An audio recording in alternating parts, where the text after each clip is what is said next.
ফেনী শহরের trunk road ও মহিপাল ফ্লাইওভারের নিচে ২৪-এর গণঅভ্যুত্থানে কেন্দ্রীয় কর্মসূচির অংশ হিসেবে আন্দোলনে নামে ছাত্র জনতা। ৪ আগস্ট ছাত্রলীগের সন্ত্রাসীদের মুহুর্মুহু গুলিতে মহিপালে অনেকেই আহত হন, গুলিবিদ্ধ হন পথচারী শাওন। শাওনের ফুসফুসে এখনও রয়ে গেছে একটি গুলি। গুলিটি বের করলে জীবনহানির ঝুঁকি রয়েছে বলে জানিয়েছেন চিকিৎসকরা। অসুস্থ বাবা মায়ের দায়িত্ব পালন করতে গিয়ে দিনভর মেকানিকের কাজ আর রাতভর যন্ত্রণায় কাতরানোই এখন তার জীবন।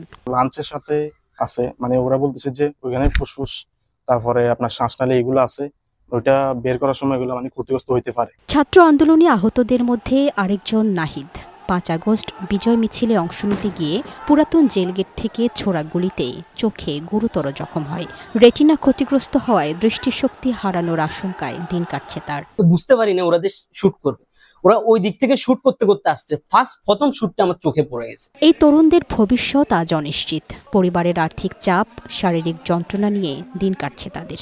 ছেলে হাতে পতাকা নিয়ে ট্রাঙ্ক রোড আনন্দ মিছিল করতে এসেছিল, ওই সময় তার উপরে এই আঘাত পড়বে সেটা তো অকল্পনীয় বিষয়। আহত নিহতদের তালিকা তৈরির কাজ শেষ পর্যায়ে। আহতদের সহায়তায় একটি বোর্ডও গঠন করা হয়েছে বলে জানিয়েছেন জেলা প্রশাসক।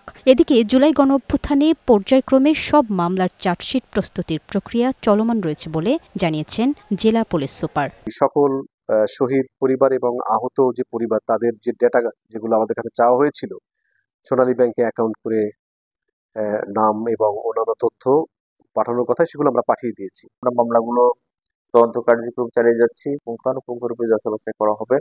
তবে যারা প্রকৃতপক্ষ অপরাধী তাদের বিরুদ্ধে অবশ্যই এখানে পুলিশ রিপোর্টে অন্তর্ভুক্ত হবে। এই আন্দোলনে আহত তরুণরা যাতে সমাজে স্বাবলম্বী হয়ে চলতে পারে সেজন্য সকলকে সাহায্যের হাত বাড়িয়ে দেওয়ার আহ্বান জানিয়েছেন স্থানীয়রা। লামিয়া আক্তার, বৈশাখী সংবাদ।